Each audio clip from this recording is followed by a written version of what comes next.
Hello વિદ્યાર્થી મિત્રો, કેમ છો? મજામાં? તો આદર્શ ક્લાસીસમાં તમારું સ્વાગત છે.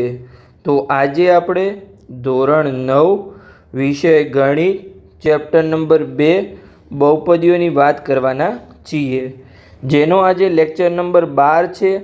આ લેક્ચરમાં આપણે સ્વાધ્યાય 2.3નો પ્રશ્ન નંબર 4 ગણીશું. એના જે દાખલા છે પેટા પ્રશ્નો, એની આપણે સંપૂર્ણ ગણતરી કરીશું.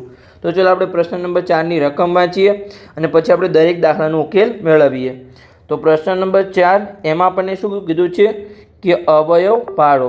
તો આપણે જે બહુપદી આપેલી હોય એની અવયવ પાડવાની આ જે ચેપ્ટર છે એમાં કેટલી રીત છે? તો કે 2 રીત છે. એક છે મધ્યમપદનું વિભાજન અને એક આપણે અવયવ પ્રમેયની રીતથી એના અવયવ પાડીએ છીએ. પણ અહીંયા તમને ખબર છે કે અહીંયા આપણને કંઈ પણ આપેલું ના હોય, કે એવું ના કીધું કે જ્યારે પણ અવયવ પ્રમેયનો ઉપયોગ કરો, એવું ના કીધું. તો આપણે શું કરીએ છીએ? સૌથી જે સરળ રીત છે મધ્યપદનું વિભાજન, એના દ્વારા આપણે અવયવ પાડીએ છીએ. તો ચાલો આપણે એના દ્વારા અવયવ પાડીએ કે મધ્યપદનું વિભાજન કરીને. તો પહેલાં તો અહીંયા આપણને જે બહુપદી આપેલી છે દાખલા નંબર 1માં શું આપેલી છે કે 12x² - 7x + 1 આપણને આપેલું છે. તો ચાલો આપણે બહુપદી લખી દઈએ અહીંયા કે 12x² - 7x અને અહીંયા +1. હવે આપણે આમાં શું કરીએ છીએ? સૌપ્રથમ તો કે આપણે જે પહેલું પદ હોય અને જે છેલ્લું પદ હોય અચળ પદ, એના આપણે સહગુણકનો ગુણાકાર કરીએ છીએ. એટલે કે અહીંયા પહેલા પદનો સહગુણક શું છે? 12 છે અને અચળ પદ 1 છે. તો ચલો અહીંયા આપણે ગુણાકાર કરીએ.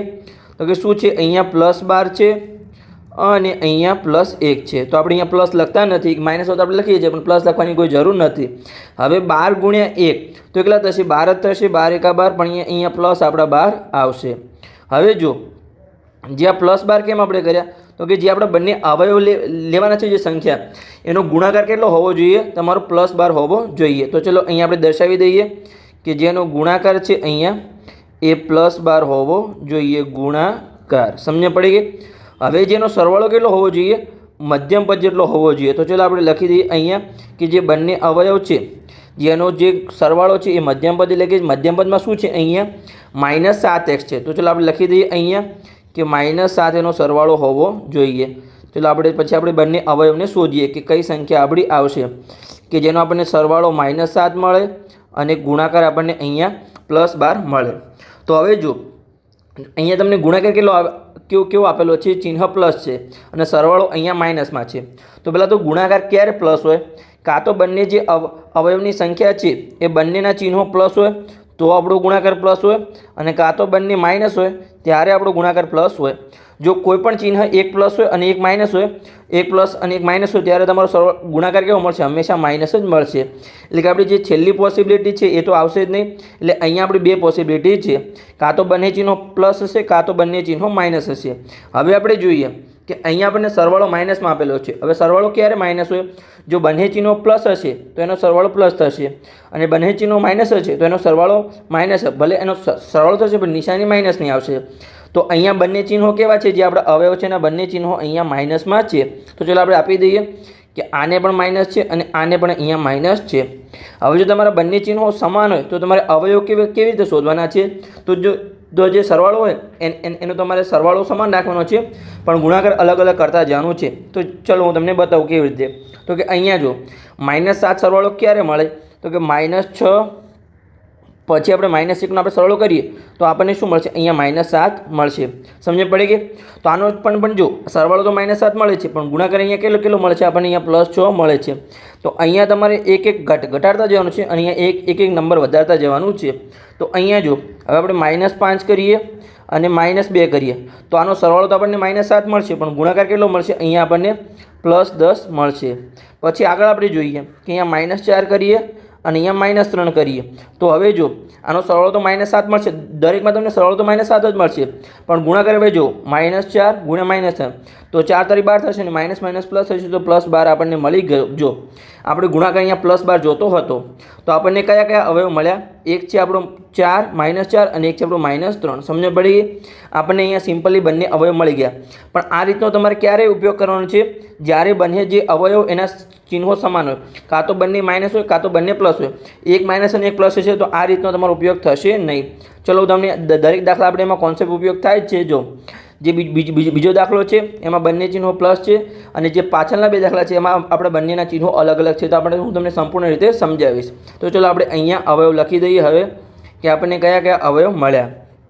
તો અહીંયા જો 12x², પછી જે -7 છે એના આપણે બે અવયવ પાડીશું. રીતનું નામ જ શું છે? મધ્યપદનું વિભાજન, એટલે કે મધ્યપદ છે એનું આપણે બે ભાગમાં વિભાજન કરવાનું છે. તો -4x અને -3x માં આપણે વિભાજન કર્યું અને અહીંયા +1. હવે જો બે પદમાંથી આપણે કોમન નીકાળવાનું છે, એટલે કે જે પહેલાં બે પદ છે એમાંથી આપણે કંઈક કોમન નીકાળવાનું છે, એટલે કે સામાન્ય નીકાળવાનું છે જે બંનેમાં સરખું હોય, અને બીજા બે પદ છે એમાંથી આપણે કોમન નીકાળવાનું છે. તો હવે જો અહીંયા 12x² છે, તો 12x² આપણે અવયવ પાડીએ. અહીંયા તો ચલો અવયવ પાડીએ. તો ચલો આપણે અલગ પેનથી અવયવ પાડીએ કે અવયવ આપણને કેવા મળશે. તો જો 12ના અવયવ આપણને મળશે 3 × 2 × 2 અને પછી x² છે તો એક વખત × x અને બીજી વખત × x. હવે આપણે 4x ના અવયવ પાડીએ. તો 4x ના અવયવ શું પડશે? અહીંયા 2 × 2 × x. હવે જો આમાં અને આ બંનેમાં શું સમાન છે? જેટલું પણ સમાન થતું એના પર આપણે રાઉન્ડ કરી દઈશું. તો જો અહીંયા 3 છે પણ જે આ 4xમાં ક્યાંય પણ એના અવયવમાં 3 નથી. પછી જો અહીંયા 2 છે તો અહીંયા પણ 2 છે. અહીંયા બીજી વાર 2 છે તો અહીંયા બીજી વાર 2 છે. અહીંયા x છે તો અહીંયા x છે. અહીંયા બીજી વાર x છે તો અહીંયા બીજી વાર x નથી. તો આપણું શું કોમન નીકળશે? જેટલું પણ સમાન એટલું આપણું કોમન નીકળશે. તો અહીંયા શું કોમન નીકળશે? 2 × 2 × x, એટલે કે આપણા 4x કોમન નીકળશે. તો ચલો આપણે 4x ને કોમન નીકાળી દઈએ. તો અહીંયા જો આપણે 4x ને કોમન નીકાળીશું તો કૌંસમાં આપણું શું વધશે? જો અહીંયા જે 12x² છે તે આપણું શું વધ્યું? 3 વધ્યા અને એક સિમ્પલી એકલા x વધ્યા. તો અહીંયા આપણા 3x વધ્યા અને અહીંયા જો માઇનસ, અહીંયા આપણું સિમ્પલી કંઈ વધ્યું નથી. તો આપણે સિમ્પલી શું લખી શકીએ કે એક આપણે ગણી શકીએ કે આ શું છે? 1 અને 4x અહીંયા ગુણાકારમાં છે. તો તમે સિમ્પલી આપણે 1 લખી દીધું, વચ્ચે જે માઇનસનું ચિહ્ન હતું એ આપણું રાખ્યું. તો ચલો અહીંયા આપણે રફ વર્કને રિમૂવ કરી દઈએ અને આ જે લાઈન છે એને આપણે ઉપર લઈ જઈએ તો આપણી સંપૂર્ણ જગ્યા સરખી રીતે સેટ થઈ જાય. તો ઓકે. હવે જો હવે તમારે જે પાછળના બે પદ છે એમાંથી તમારે એવું કોમન નીકાળવાનું છે કે જ્યાં કૌંસ છે ઈરો કૌંસ ફરીથી અહીંયા બીજી વાર આવે કે 3x - 1 તો તમારું આવે. તો અહીંયા એવું આપણે શું કોમન નીકાળીશું? તો અહીંયાથી આમાંથી આપણે એવું શું કોમન નીકાળીશું? તો આ જ પદ આવે. તો અહીંયા જો જે 3x છે એમાં શું આપેલું છે? માઇનસ આપેલું છે, પણ અહીંયા કૌંસમાં શું છે? પ્લસ છે. તો તમારે શું નીકાળવું પડશે? પહેલાં તો માઇનસ નીકાળવું પડશે. અને જો 3x સમાન છે તો સિમ્પલી આપણે અહીંયા -1 કોમન નીકળશે. હવે જો અહીંયા +1 હતું તો અહીંયા સિમ્પલી માઇનસ થઈ ગયો. માઇનસ તમે ગુણાકાર કરશો તો ઉપર સિમ્પલી તમારું પ્લસ થઈ જશે. સમજ પડી ગઈ? તો અહીંયા આપણને બે અવયવ મળી ગયા. કયા કયા અવયવ મળ્યા? તો અહીંયા જો 4x - 1 આપણો એક અવયવ અને બીજો અવયવ આપણને મળ્યો અહીંયા 3x - 1. સમજ પડી ગઈ? અહીંયા સિમ્પલી તમારા બે અવયવ મળી ગયા. જે આપણે અવયવ શોધવાના હતા આપણનો પ્રશ્ન શું હતો? કે અવયવ પાડો. તો અહીંયા આપણે બે અવયવ પાડી દીધા મધ્યપદનું વિભાજન કરીને. હવે આપણે આગળનો દાખલો સોલ્વ કરીએ, બીજા નંબરનો. અહીંયા બહુપદી લખી દઈએ તો કે 2x² + 7x પ્લસ અહીંયા 3. હવે આપણે અવયવ કેવી રીતે પાડીએ છીએ? તો અહીંયા જે પહેલું પદ અને ત્રીજા પદનો આપણે ગુણાકાર કરીશું. તો ચાલો આપણે ગુણાકાર કરી લઈએ. તો અહીંયા આપણને શું આપેલું છે? +2 અને અચળ પદ છે +3. તો ચાલો આપણે ગુણાકાર કરીએ કે +2 × +3. તો એનો ગુણાકાર કેટલો થશે? અહીંયા આપણો +6 થશે. તો ચાલો આપણે +6. હવે જે આપણે અવયવ લેવાના છે એનો ગુણાકાર કેટલો થવો જોઈએ? તો કે પહેલા અને ત્રીજા પદના ગુણાકાર જેટલો થવો જોઈએ. એટલે કે અહીંયા જે +6 છે એ બંને આપણે જે અવયવ લેવાના છે એનો ગુણાકાર હોવો જોઈએ. ગુણાકાર. સમજ પડી ગઈ? અને એનો સરવાળો કેટલો હોવો જોઈએ? સરવાળો જે વચ્ચેલા પદ જેટલો હોવો જોઈએ. તો વચ્ચેલું પદ શું છે? અહીંયા +7 છે. તો ચાલો આપણે કરી લઈએ અહીંયા કે જે સરવાળો છે એ અહીંયા વચ્ચેલા પદ જેટલો હોવો જોઈએ. વચ્ચેલું પદ ચાલો આપણે એની સંખ્યા લખી દઈએ અહીંયા કે +7 છે. તો આપણને સિમ્પલી અવયવ મળી જશે. અહીંયા ચાલો લખી દઈએ કે સરવાળો. ઓકે. હવે જો આપણને અહીંયા ગુણાકાર પ્લસમાં આપેલો છે. તો ગુણાકાર ક્યારે પ્લસ હોય? મેં તમને આગલા દાખલામાં શીખવાડ્યું હતું. કાં તો બંને જે અવયવ છે એના ચિહ્નો પ્લસ હોય તો જ આપણો ગુણાકાર પ્લસ હોય, કાં તો બંને ચિહ્નો માઇનસ હોય ત્યારે જ એનો ગુણાકાર આપણને પ્લસ મળે. જો કોઈ પણ ચિહ્ન અલગ અલગ ચિહ્ન હશે, એક પ્લસ હશે એક માઇનસ હશે, તો હંમેશા આપણને ગુણાકાર માઇનસ મળશે. તો આ આપણી બે પોસિબિલિટી છે. હવે જો અહીંયા આપણને સરવાળો પ્લસમાં આપેલો છે તો ક્યારે પ્લસ હોય? જ્યારે બંને ચિહ્નો પ્લસ હશે ત્યારે આપણો સરવાળો પ્લસ હશે, જો બંને ચિહ્નો માઇનસ હશે તો આપણો થશે સરવાળો પણ ચિહ્ન આપણું માઇનસનું આવશે. તો અહીંયા આપણા બંને અવયવ કેવા હશે, બંનેના ચિહ્નો અહીંયા પ્લસ હશે તો એનો ગુણાકાર આપણને પ્લસ મળશે અને એનો સરવાળો પણ આપણને પ્લસ મળશે. તો ચલો આપણે અહીંયા ચિહ્નો લખી દઈએ કે બંનેના ચિહ્નો આપણને અહીંયા પ્લસ મળશે. હવે જો બંનેના ચિહ્નો સમાન છે તો મેં તમને એક રીત શીખવાડી દીધી કે જે આપણો સરવાળો હોય એમાંથી તમારે એક ઘટાડતા જવાનું છે અને એક સાઈડ તમારે એક વધારતા જવાનું છે. જેમ કે અહીંયા જો 7 છે તો 7માંથી આપણે શું કરીશું, અહીંયા 6 અને 1 લખીશું. તો જો +6 અને +1 તો આનો સરવાળો તો તમને +7 મળશે પણ ગુણાકાર જો અહીંયા આપણે કેટલો મળશે, અહીંયા +6 મળશે. પછી જો આપણે આમાંથી એક ઘટાડતા જવાનું છે અને અહીંયા તમારે એક વધારતા જવાનું છે. તો ચલો અહીંયા આપણે કરીએ કે 5 × 2 કરીશું તો જો આપણને સરવાળો તો +7 જ મળશે પણ ગુણાકાર આપણને અહીંયા કેટલો મળશે, 10 મળશે. હવે આપણે અહીંયા પ્લસ લખતા નથી, દરેક વખતે આપણે પ્લસ લખવાની કોઈ જરૂર નથી કેમ કે તમને ખબર પડી ગઈ છે. હવે આપણે આગળ કરીએ તો કે જો અહીંયા આપણે 4 કરીશું અને અહીંયા આપણે 3 કરીશું તો અહીંયા આપણને કેટલા મળશે, અહીંયા જો 12 મળશે. આવી રીતે તમારે ગુણાકાર કરતા જવાનું છે પણ આપણે ગુણાકાર કેટલો લાવવાનો હતો, અહીંયા જો ગુણાકાર +6 લાવવાનો હતો તો અહીંયા જો આપણને જે પહેલો ગુણાકાર કર્યો એમાં જ આપણને +6 મળી ગયું છે. એટલે કે આપણા અવયવ કયા છે, અહીંયા એક છે આપણું +6 અને એક છે આપણું +1. જો તમે જોઈ શકો છો કે એનો સરવાળો +7 થશે અને ગુણાકાર એનો +6 થશે. તો આપણું બંને ચેક થઈ ગયું, બંને સાબિત થઈ ગયું. તો ચલો આપણે એના અવયવ પાડી લઈએ. ચલો આપણે લખી દઈએ. આ તો તમને સમજાવવા માટે કર્યું હતું કે આવી રીતે તમારે નીચે ગુણાકાર કરતા જવાનું છે, જ્યાં સુધી તમારો ગુણાકાર ના આવે ત્યાં સુધી. સરવાળો તો તમારે સમાન રહેશે પણ ક્યારે, જ્યારે બંને ચિહ્નો સમાન હોય ત્યારે, બંને માઇનસ હોય ત્યારે. જેમ કે આગલા દાખલામાં જુઓ બંને માઇનસ હતા અને અહીંયા બંને પ્લસ છે. જો અલગ અલગ લાવશે તો એના માટે પણ આગલા દાખલામાં આપણે રીત શીખવાડું છું. જે આગલો દાખલો છે એમાં ચિહ્ન અલગ અલગ આવશે. તો ચાલો આપણે એના માટે પણ આપણે શીખીએ. તો અહીંયા આપણે અવયવ પાડી લઈએ કે જે 2x² છે, 2x. ચલો આપણે પેન ચેન્જ કરી લઈએ, જે આપણી પેન હતી એ લાવી દઈએ કે અહીંયા 2x² પ્લસ આપણે 7x કયા અવયવ પાડ્યા છે તો કે 6x અને અહીંયા પ્લસ હવે 1x લખતા નથી આપણે, અહીંયા સિમ્પલ x લખી દઈશું પ્લસ અહીંયા 3. આગલા દાખલામાં આપણે શું કર્યું હતું કે બે પદમાંથી આપણે કોમન નીકળતા હતા તો આ બે પદને આપણે લઈએ સાથે અને આ બે પદને આપણે અહીંયા સાથે લઈએ. તો હવે જો ચલો આપણે અવયવ પાડીએ તો કે અવયવ કેવી રીતે પાડીશું, તો અહીંયા જો 2x² છે તો એના અવયવ કેવી રીતે પડશે, અહીંયા તો કે 2 ગુણ્યા, ચલો આપણે અલગ પેનથી કરીએ અહીંયા તો કે 2 × x × x. આ આપણે 2x² અવયવ થઈ ગયા. હવે આપણે 6x અવયવ પાડીએ તો કે 2 × 3 × અહીંયા x. આ એના અવયવ થઈ ગયા. હવે જો બંનેમાં શું સમાન છે તો કે અહીંયા જો અહીંયા 2 છે તો અહીંયા પણ 2 છે, અહીંયા x છે તો અહીંયા x છે, અહીંયા બીજી વાર x છે પણ અહીંયા બીજી વાર x નથી, અહીંયા 3 છે તો અહીંયા 3 નથી. એટલે ખાલી અહીંયા 2x જ કોમન નીકળશે આપણું. તો ચલો કોમન નીકાળી દઈએ. તો અહીંયા જો આપણે 2x ને કોમન નીકાળીશું કે અહીંયા આપણે 2x ને કોમન નીકાળીએ તો કૌંસમાં શું વધશે, જે 2x² હતો ત્યાં સિમ્પલી આપણું એકલું x જ વધ્યું, તો અહીંયા એકલું x વધ્યું અને જે પ્લસ જે 6x હતા એમાં આપણે શું વધ્યું, સિમ્પલી આપણે 3 વધ્યા તો અહીંયા આપણે +3 રાખી દઈએ. વચ્ચે આપણે ચિહ્ન પ્લસ હતું તો પ્લસનું મૂકી દીધું. સમજણ પડી ગઈ. આવી રીતે તમારે અવયવ પાડવાના છે. સિમ્પલી તમને દરેક આવડી જશે, તમારે કોઈ ડરવાની કોઈ જરૂર નથી. તો ચલો આને આપણે ઉપર લખી દઈએ. હવે જો આપણે આ જે અવયવ છે એ જ આપણે અહીંયા લાવવાનો છે તો એને આપણે ફરીથી લખી દઈએ અહીંયા x + 3. હવે જો આમાંથી આપણે શું કોમન નીકળીએ તો આનો આ અવયવ ફરીથી આવે તો અહીંયા જો ઉપરની જે સંખ્યા છે અને નીચેની સંખ્યા સમાન જ છે તો સિમ્પલી અહીંયા આપણે +1 સાથે ગુણાકાર કરીએ તો જ આપણને આ સંખ્યા મળશે. સમજ પડી ગઈ. તો આપણો અવયવ શું કોમન નીકળશે, આપણું +1 કોમન નીકળશે. એટલે કે આપણે કંઈ કોમન નીકળતું નથી પણ આપણે ગુણાકાર કરીશું તો આપણું ઉપરનું પદ સમાન રહેશે. તો ચલો આપણે બંને અવયવને લખી દઈએ હવે કે 2x + 1 અને બીજો અવયવ છે અહીંયા આપણો x + 3. સમજણ પડી ગઈ. સિમ્પલી આપણે અવયવ પડી ગયા. હવે આપણે આગળનો દાખલો સોલ્વ કરીએ, એના આપણે અવયવ પાડીએ. એમાં આપણને શું આપેલું છે, અહીંયા જો બહુપદી આપેલી છે કે અહીંયા 6x² પ્લસ અહીંયા 5x અને અહીંયા -6. તો અહીંયા આપણે અવયવ પાડવા માટે શું કરીએ છીએ, જે પહેલા પદનો સહગુણક અને અચળ પદનો આપણે ગુણાકાર કરીએ છીએ. તો ચલો આપણે અહીંયા ગુણાકાર કરીએ.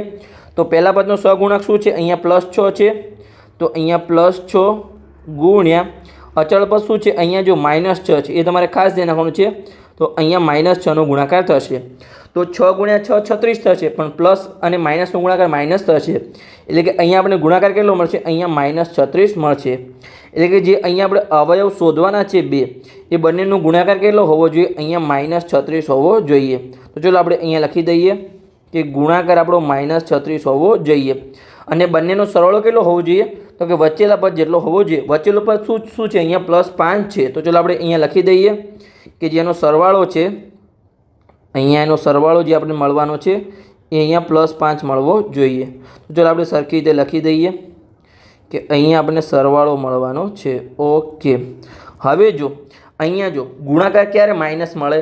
કાં તો એક અવયવ પ્લસ હોય, કાં તો એક અવયવ માઇનસ હોય, ત્યારે જ આપણને ગુણાકાર અહીંયા માઇનસ મળે. જો બંને અવયવ પ્લસ હશે, મેં તમને આગળ કીધું હતું, તો પણ આપણને ગુણાકાર પ્લસ મળશે, અને બંને માઇનસ હોય તો પણ આપણને ગુણાકાર અહીંયા પ્લસ મળશે. એટલે કે આ બંને પોસિબિલિટી તો આપણી નીકળી ગઈ. એક અવયવ આપણો પ્લસ છે અને એક અવયવ આપણે માઇનસ છે. તો ચાલો આપણે લખી દઈએ અહીંયા કે એક આપણો પ્લસ છે અને એક માઇનસ છે. હવે આમાંથી મોટો અવયવ કઈ છે, એટલે કે મોટી સંખ્યા કોને મળશે? તો અહીંયા જો સરવાળો અહીંયા પ્લસમાં આપેલો છે. તો જો હવે આનો આપણે સરવાળો કરીએ કે કોઈ સંખ્યા આપણી -5 છે અને બીજી આપણી સંખ્યા અહીંયા +11 છે. તો આનો આપણે સરવાળો કરીએ કેટલો મળશે? આપણને અહીંયા +6 આપણને સરવાળો મળશે. એટલે કે જે મોટી સંખ્યા હશે એ જ આપણને અહીંયા જે સરવાળામાં ફાઇનલ આન્સરમાં મળશે. તો અહીંયા જે સરવાળાવાળી સંખ્યા હશે એ કેવી હશે? અહીંયા મોટી સંખ્યા હશે. તો ચલો અહીંયા આપણે લખી દઈએ, અલગ પેનથી આપણે અહીંયા લખીએ. અહીંયા ચલો આપણે લખીએ કે જે સરવાળાવાળી સંખ્યા છે એ આપણી મોટી સંખ્યા છે, અને જે આપણી માઇનસવાળી સંખ્યા છે એ આપણી નાની સંખ્યા અહીંયા આવશે. તો તમને જે અવયવ મળશે એમાં તમારે ખાસ લખતા આવશે કે જે મોટી સંખ્યા છે એ સરવાળાવાળા એટલે કે પ્લસવાળા પદને આપીએ, અને નાની સંખ્યા છે માઇનસવાળા પદને આપીએ. તો ચલો હવે આપણે કરીએ. તો હવે જો આપણું એવું ચાલશે ને જે આગળ કરતા હતા એવી રીતે કે અહીંયા 5 છે તો 4 × 1, પછી 3 × 2, એ તમારો જવાબ આવશે નહીં, કેમ કે અહીંયા જો બંનેના ચિહ્નો અલગ અલગ છે, એક પ્લસ છે અને એક માઇનસ છે. હવે તમારે એ યાદ રાખવાનું છે કઈ બે સંખ્યાનો ગુણાકાર 36 થાય છે. તો ચાલો આપણે પોસિબિલિટી જોઈએ. તો પહેલાં તો જો 36 × 1 આપણે કરીએ તો એનો આપણને ગુણાકાર અહીંયા 36 મળે. સમજ પડી ગઈ? હવે આપણું ગુણાકાર તો 36 લાવવાનો છે, પણ કઈ સંખ્યામાં સરવાળો +5 મળે છે એ આપણે જોવાનું છે. તો ચલો આપણે જોઈ લઈએ. તો અહીંયા જો જે પ્લસ છે એ આપણે કોને આપવાનો છે? જે મોટી સંખ્યાઓને આપણે પ્લસ આપવાનો છે અને નાની સંખ્યાને આપણે માઇનસ આપવાનો છે. તો અહીંયા જો ગુણાકાર તો -36 મળી ગયો, પણ આનો સરવાળો કેટલો આપણને મળશે? અહીંયા +35 મળશે. હવે જો બીજી બે કઈ સંખ્યાનો ગુણાકાર આપણને 36 મળે? તો અહીંયા જો અહીંયા તમારે વધારતા જવાનું છે. 2 લાવીશું, અહીંયા -2 કહીશું તો અહીંયા શું લાવવું પડશે? તમારે 18 લાવવા પડશે. એટલે કે +18 કહીશું ત્યારે આપણને ગુણાકાર અહીંયા કેટલો મળશે? -36 મળશે. પણ આનો સરવાળો કેટલો થશે? જો અહીંયા +18 માંથી 2 જશે તો અહીંયા આપણને +16 મળશે સિમ્પલી. હવે અહીંયા આપણે -3 કરીએ તો કઈ સંખ્યાનો આપણે ગુણાકાર -3 સાથે કરીએ તો આપણને -36 મળે. તો અહીંયા તમને ખબર જ છે કે +12 સાથે આપણે ગુણાકાર કરીશું તો આપણને અહીંયા -36 મળશે. પણ આનો સરવાળો જો કેટલો મળશે? +12 માંથી 3 જશે તો અહીંયા આપણને +9 મળશે. હવે આપણે અહીંયા -4 કરીએ, અહીંયા એક આપણે વધારતા જઈએ છીએ. તો અહીંયા કઈ સંખ્યાનો ગુણાકાર આપણે -4 સાથે કરીએ એનો જે ગુણાકાર છે આપણને -36 મળે. તો 36ને આપણે 4 વડે ભાગી દેવાનું તો સિમ્પલી અહીંયા કેટલા આવશે? આપણે +9 આવશે. તો હવે જો આપણને જો આનો ગુણાકાર તો -36 મળ્યો, સરવાળો કેટલો મળશે? તો કે 9 માંથી આપણે -4 જશે તો કેટલા વધશે? અહીંયા +5 વધશે, જે આપણે અહીંયા +5 લાવવાના છે. તો અહીંયા આપણને અવયવ કયા મળ્યા? જે મોટી સંખ્યા હતી એટલે કે 9 છે, અહીંયા +9 મળશે અને અહીંયા -4 કહીશું. તમે જોઈ શકો છો અહીંયા કે આ બંનેનો ગુણાકાર -36 હશે અને સરવાળો જો 9 માંથી 4 જશે સિમ્પલ અહીંયા આપણને 5 મળશે. તો અહીંયા સિમ્પલ આવી રીતે તમારે શોધવાનું છે. બંને અવયવ મળી ગયા છે. કોઈ પણ સર ડાયરેક્ટ કરે તો ડાયરેક્ટ તમારે આવશે નહીં, તમારે ગણતરી કરવી જ પડશે. ભલે સર તમારે ટ્યુશનમાં કરતા હોય અથવા તમારા સ્કૂલમાં કરાવતા હોય, પણ તમને આવડવું જોઈએ. જો એ ડાયરેક્ટ હું અહીંયા તમને કહી શકતો હતો કે અહીંયા ડાયરેક્ટ અવયવ લઈ લો કે જે 5 છે એમાં 9x -4x લઈ લો, પણ આ તમને સમજ પડે કે કેવી રીતે તમારે આવે છે, તમારે ખાસ સમજવાનું છે. તો તમે પરીક્ષામાં ગણી શકશો. ના તમે કોઈ અંતર્યામી ભગવાન તો છો નહીં કે તમને ડાયરેક્ટ ખબર છે કે અહીંયા 9 + 9 જ આવે, -4 જ આવે. તમે આટલી ગણતરી કરશો, સમજશો તો તમને સમજણ પડશે. તો ચલો આપણે લખી દઈએ. હવે આપણે અવયવ પાડી લઈએ અહીંયા કે જે આપણા અવયવ હતા. અહીંયા ચલો લખી દઈએ અહીંયા સિમ્પલી કે અહીંયા 6x² જે +5 હતા એના કયા કયા અવયવ પડ્યા? અહીંયા +9x અને અહીંયા -4x આપણે બે અવયવ પાડ્યા, મધ્યપદનું વિભાજન કર્યું અને અહીંયા -6. સમજણ પડી ગઈ? હવે ચલો આપણે શું કરીએ છીએ કે બે પદમાંથી આપણે કોમન નીકળીએ છીએ, એટલે કે પહેલાં બે પદ અને પાછળના બે પદમાં ચલો આપણે કોમન નીકળીએ. તો અહીંયા શું છે? જો 6x² છે, તો ચલો આપણે 6xના અવયવ પાડીએ, 6xના વર્ગના. એટલે કે 6ના અવયવ પડ્યા પહેલાં પડશે 2 × 3, પછી x² છે તો અહીંયા x × x 2 વખત આવશે. હવે જો આપણે 9xના અવયવ પાડીએ તો કયા કયા અવયવ પડશે? 3 × 3 અને સિમ્પલી પાછળ x. હવે આ બંનેમાં શું સમાન છે તમારે જોવાનું છે. તો અહીંયા જો 2 છે, પણ જે પાછળ છે એમાં અહીંયા ક્યાંય પણ 2 નથી. પછી જો અહીંયા 3 છે તો અહીંયા પણ 3 છે, અહીંયા એક્સ છે તો અહીંયા પણ એક્સ છે, અહીંયા બીજી વાર એક્સ છે પણ અહીંયા બીજી વાર એક્સ નથી, અહીંયા 3 છે પણ આ દાખલામાં ક્યાંય પણ બીજી વાર 3 નથી. તો અહીંયા આપણું શું કોમન નીકળશે? સિમ્પલી આપણું 3x કોમન નીકળશે. તો ચલો આપણે કોમન નીકાળીએ એટલે કે બહાર નીકાળીએ સામાન્ય. 3x આપણા બહાર નીકળ્યા. તો કૌંસમાં આપણું શું વધ્યું? અહીંયા જો જે 6x નો વર્ગ હતો ત્યાં શું વધ્યું? 2 અને x વધ્યા. તો અહીંયા 2x લખી દઈએ. વચ્ચે ચિહ્ન કયું છે? જો અહીંયા પ્લસનું ચિહ્ન છે તો વચ્ચે તમારે પ્લસનું ચિહ્ન મૂકવાનું છે. 9xમાંથી તમારું શું વધ્યું? અહીંયા આપણા 3 વધ્યા. ચલો સિમ્પલ અહીંયા આપણે 3 મૂકી દઈએ અને અહીંયા આપણે રફ વર્કને રિમૂવ કરી જે આપણે અવયવ પાડવા માટે લાવ્યું હતું અને આપણને આપણે અહીંયા ઉપર લઈ જઈએ. સિમ્પલી સમજણ પડી ગયા? તો ખાલી તમને સમજાવવા માટે ઉપયોગ કર્યો હતો. હવે જો અહીંયા આપણે અહીંયા આપણે અવયવ કયો અવયવ લાવવાનો છે કે જે આ જ અવયવ એ અહીંયા આપણે મૂકવાનું છે. ચાલો મૂકી દઈએ અહીંયા કે 2x + 3. હવે જો આ જે સંખ્યા છે એટલે કે 2 પદ છે -4x -6માંથી શું કોમન નીકળે? તો આપણને અવયવ છે કૌંસમાં આપણને 2x + 3 મળે. તો જો જે -4x છે એમાંથી આપણે શું કોમન નીકળે? તો 2x મળે. તો અહીંયા આપણે -2 નીકળીએ તો જ આપણને અહીંયા શું મળે? 2x મળે. હવે જો તમારું જે બીજું છે તમારું ઓટોમેટિક આવી ગયો છે. જો અહીંયા -6માંથી આપણે શું કોમન નીકળે? આપણને +3 મળે. તો -2 કોમન નીકળીએ તો આપણને +3 મળે. જો એ ઓટોમેટિક આવી ગયું. આપણે એકવાર ખાલી તમારે જોવાનું છે, જે પહેલું પદ હોય એમાં તમારે જોઈ લેવાનું છે. સમજણ પડી ગઈ? તો અહીંયા આપણને 2 અવયવ મળી ગયા. કયા અવયવ મળ્યા આપણને? અહીંયા 3x -2 અને બીજો અવયવ મળ્યો આપણને 2x + 3. આવી રીતે આપણે સિમ્પલી તમારે અવયવ શોધી લેવાના છે. સમજણ પડી ગઈ? તો જો તમારા ચિહ્નો અલગ અલગ હોય તમારે બીજી રીત વાપરે છે. ગુણાકારમાં તમારે જવાનું છે અને આપણે સરવાળો લાવવાનો છે. અને જો તમારા ચિહ્નો સમાન હોય તમારે સરવાળામાં જવાનું છે અને ગુણાકાર તમારે ચેક કરવાનો છે કે કઈ સંખ્યાનો ગુણાકાર આવી રીતે થાય જ છે. સમજણ પડી ગઈ? તો ચલો આપણે આગળનો જોઈએ દાખલો. તમે કોઈ પણ રીતે કરો. તમે જો આમાં જે આપણે છે જેમ કે અહીંયા ચિહ્નો સમાન છે એમાં પણ તમે અહીંયા કરી શકો છો. જેમ અહીંયા આ રીત શીખવાડી એ પણ તમારે સિમ્પલી છેલ્લે અવયવ સાચા આવવા જોઈએ. તમારે ખાસ ધ્યાન રાખવાનું. સમજ પડી ગઈ? તમે તમારે વિચારીને તમે દાખલા ફરીથી ગણજો, તમે ચેક કરજો. અને ઘણા વિદ્યાર્થીઓનો પ્રશ્ન હોય છે અહીંયા આપણે એ દાખલામાં અહીંયા પ્રશ્નોને એનું સોલ્યુશન લાવીશું. ઘણા વિદ્યાર્થીઓ કયો પ્રશ્ન હોય છે કે અહીંયા જે અવયવ છે ધારો કે અહીંયા જે 9x છે અહીંયા 9x છે અહીંયા -4x છે. તો અહીંયા જો આપણે પહેલાં 9x ને પહેલાં લખીએ અને -4 ને પહેલાં લખીએ. -4 ને આપણે પાછળ લખ્યા તો શું -4 ને આગળ લખીએ અને 9+ ને પાછળ લખીએ તો ચાલે? તો કે હા ચાલે. આપણે આ દાખલામાં 2 વખત ગણતરી કરીશું. બંને અવયવને આપણે આગળ પાછળ લખીશું અને આપણે બંને અવયવ સમાન મળશે. તો ચલો આપણે કરીએ આમાં. તો કે અહીંયા આપણને શું આપેલું છે? પહેલાં તો આપણે સંખ્યા લખી દઈએ જે બહુપદી આપેલી હોય એ. કઈ બહુપદી? અહીંયા આપણને આપેલી છે જો લખી દઈએ આપણે કે 3x² -x અને અહીંયા -4. હવે જો આપણે શું કરીએ છીએ અવયવ પાડવા માટે કે પહેલા પદ અને અચળ પદનો આપણે ગુણાકાર કરીએ છીએ. તો ચાલો આપણે ગુણાકાર કરીએ. તો કે 3 અને -4 એટલે કે +3 ગુણ્યા -4 નો આપણે ગુણાકાર કરીશું. તો કેટલો મળશે? અહીંયા આપણને ગુણાકાર -12 મળશે. આનો ગુણાકાર આપણે -12 બન્યો. હવે આપણે અવયવ અહીંયા એવા 2 અવયવ શોધવાના છે જે સંખ્યા છે એ કે જેમનો ગુણાકાર કેટલો હોય? પહેલાં અને ત્રીજા પદ જેટલો હોય એટલે કે અહીંયા -12 એનો ગુણાકાર હોય. તો ચલો આપણે લખી દઈએ અહીંયા ગુણાકાર. અને એનો સરવાળો કેટલો હોય? મધ્યમ પદ જેટલો. મધ્યમ પદમાં અહીંયા શું છે? -1 છે એટલે કે અહીંયા સંખ્યા કઈ નહીં તો સિમ્પલી આપણે અહીંયા 1 લખી શકીએ. તો કે -1 એનો સરવાળો આવવો જોઈએ. તો ચલો આપણે લખી દઈએ અહીંયા કે જેનો સરવાળો છે અહીંયા -1 આવવો જોઈએ. તો ચલો આપણે અહીંયા લખી દઈએ કે જેનો સરવાળો છે સરવાળો. હવે સમજણ પડી ગઈ? અહીંયા જો આપણો જે ગુણાકાર છે એ માઇનસ છે. તો ગુણાકાર ક્યારે માઇનસ મળે? કાં તો આપણો એક અવયવ પ્લસ હોય એક માઇનસ હોય ત્યારે જ આપણને ગુણાકાર અહીંયા માઇનસ મળે. મેં તમને શીખવાડ્યું હતું કે બંને પ્લસ હશે તો પણ આપણો જે ગુણાકાર છે એ પ્લસ મળશે અને બંને માઇનસ હશે તો પણ એનો ગુણાકાર આપણને અહીંયા પ્લસ મળશે. એક અવયવ માઇનસ હોય અને એક પ્લસ હોય ત્યારે જ આપણને ગુણાકાર માઇનસ મળશે. સમજણ પડી ગઈ? તો અહીં ચાલો આપણે લખી દઈએ કે એક અવયવ આપણો પ્લસ આવશે અને એક અવયવ આપણો અહીંયા માઇનસ આવશે. હવે આપણે એ ચેક કરવાનું છે કયા અવયવ કે માઇનસવાળાને મોટી સંખ્યા મળશે કે પ્લસવાળાને મોટી સંખ્યા મળશે. ચલો આપણે ચેક કરી લઈએ. તો અહીંયા જો આપણો કેવું એક અવયવને પ્લસ ચિહ્ન છે ને એક અવયવને માઇનસ ચિહ્ન છે. હવે જો આપણને સરવાળો કેવો આપેલો છે? માઇનસમાં આપેલો છે. તો જો માઇનસવાળું ચિહ્ન મોટું હોય એની સંખ્યા તો જ આપણને એનો સરવાળો માઇનસ મળે. જેમ કે અહીંયા હું તમને સમજાવું છું. ધારો કે અહીંયા +5 હોય અને એમાં અહીંયા આપણે +6 ઉમેરવાના એટલે કે -6 આપણે ઉમેરવાના હોય તો જ આપણને અહીંયા શું કિંમત મળશે કે એનો સરવાળો છે એ આપણને -1 મળશે. સમજ પડી ગઈ? એટલે કે મોટામાંથી નાની સંખ્યા બાદ થશે પણ ચિહ્ન કોનો આવશે? મોટી સંખ્યાનું આવશે. તો તમારે એક ખાસ ધ્યાન રાખવાનું છે. તો અહીંયા જે આપણે લખી દઈએ કે જે માઇનસવાળો સંખ્યા હશે એ આપણી મોટી હશે. ચલો આપણે લખી દઈએ અહીંયા કે મોટો અવયવ આપણે માઇનસ સંખ્યા હશે અને નાની સંખ્યા હશે એ આપણો પ્લસ અવયવ હશે. તો ચલો આપણે સિમ્પલી આપણું સમજણ પડી ગઈ. હવે આપણે અહીંયા અવયવ લેવાના છે. તો કઈ સંખ્યાનો આપણે ગુણાકાર અહીંયા 12 મળશે? તો પહેલાં તો તમને ખબર છે કે 12 એકા 12 મળશે. તો ચલો આપણે અહીંયા લખી દઈએ કે 12 એકા 12 આપણને અહીંયા મળશે. પણ જો તમારે શું કરવાનું છે કે માઇનસ કોને આપવાનું છે? જે મોટી સંખ્યા હોય એને. એટલે કે 12 આપણે અહીંયા -12ને આપીશું અને પ્લસ આપણે 1ને આપીશું.